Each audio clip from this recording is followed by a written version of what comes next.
राजा नंद का राज्य बहुत ही विशाल था। पूरा राज्य समुद्र से घिरा हुआ था। नंद इतना शक्तिशाली राजा था कि उसके आसपास के सारे राजा भी उसकी प्रजा की तरह रहते थे। उसका नाम दूर दूर तक फैला हुआ था। उसके अनेक मंत्री थे, पर उसे बर्रुचि बहुत प्रिय था। वह दर्शन और राजनीति की गहरी समझ रखता था, इसलिए राजा को उससे हर रोज अलग अलग विषयों पर चर्चा करना बहुत अच्छा लगता था। राजा का दरबार भी हर रोज लगता था। एक दिन बर्रुचि सही समय पर दरबार में नहीं आया। उसे आने में बहुत देर हो गई। दरअसल उसकी पत्नी बहुत बुरे स्वभाव की थी। वह अक्सर रो पीट कर किसी न किसी बात पर तमाशा बना देती। बर्रुचि ने अपनी पत्नी को राजी करने की हर संभव कोशिश की, परंतु पत्नी ने कुछ भी सुनने से साफ इनकार कर दिया। वह किसी भी तरह से पति की बात नहीं मान रही थी।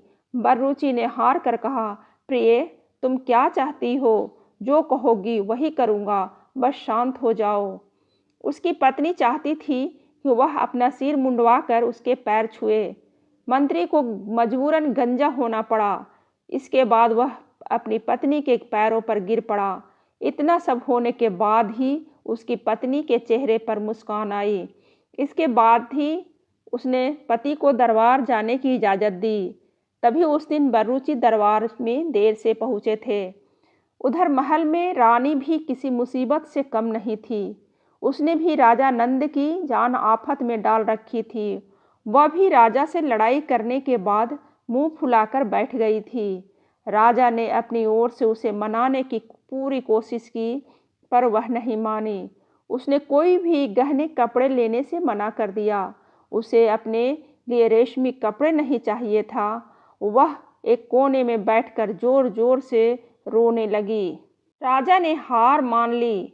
उसे दरबार में जाने के लिए देरी हो रही थी। उसने अपनी रानी से पूछा कि वह असल में चाहती क्या है। वह बोली, वादा करो, मैं जो चाहती हूँ तुम उसे पूरा करोगे। हाँ, मैं वादा करता हूँ, राजा ने अपनी जान छुड़ाने के लिए कह दिया। भला उसके लिए क्या देना मुश्किल था? रानी मुस्कुराने लगी। इसके बाद वह बोली, मैं चाहती हूँ कि तुम मेरा घोड़ा बनो। मैं तुम्हारे मुंह में लगाम लगाऊंगी और तुम्हारी सवारी करूंगी। इस तरह महल में तुम मुझे सैर करवाओगे। राजा की हालत खराब हो गई। इतने बड़े राज्य का सम्राट अपनी पत्नी के आगे घोड़ा बनने जा रहा था। उसने हामी भर दी। उसके पास दूसरा कोई विकल्प ही कहाँ था। वह वादा जो कर चुका था। उसने सारे दरबानों और दासियों को महल से बाहर जाने का आदेश दे दिया। उसके बाद रानी ने बड़े मज़े से घोड़ा बने हुए राजा की सवारी की। अंत में कहीं जाकर रानी का गुस्सा खत्म हुआ और राजा दरबार जाने के लिए तैयार हुआ। जब वह दरबार में पहुंचा तो पता चला कि बर्रुचि भी देर से आया था। वह गंजा भी दिखाई दे रहा था। उसने पूछा, क्या हुआ मित्र? बर्रुचि बोला, महाराज, मैं थोड़ी परेशानी में पड़ गया था। महाराज खिसियानी हंसी के साथ बोले, हाँ मित्र, मैं जानता हूँ कि हमारी पत्नियां हम पर राज करती हैं।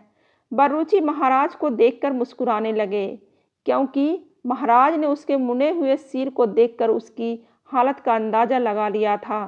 पूरे दरबार में सभी दरबारी यह नहीं समझ पा रहे थे कि आखिर राजा और मंत्री आपस में एक दूसरे को देखकर बार बार मुस्कुरा क्यों रहे हैं। उस दिन वे सब अपनी अपनी अटकलें ही लगाते रहे, पर सच कोई नहीं जान सका।